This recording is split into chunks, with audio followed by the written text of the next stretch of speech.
कोण जगात रथस्व गोरी,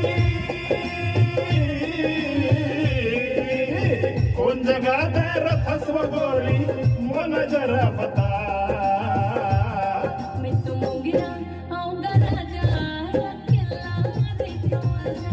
मैं तो मोगरा आऊंगा राजा रसगुल्ला दिखवाजा. आहा आहा आहा आहा.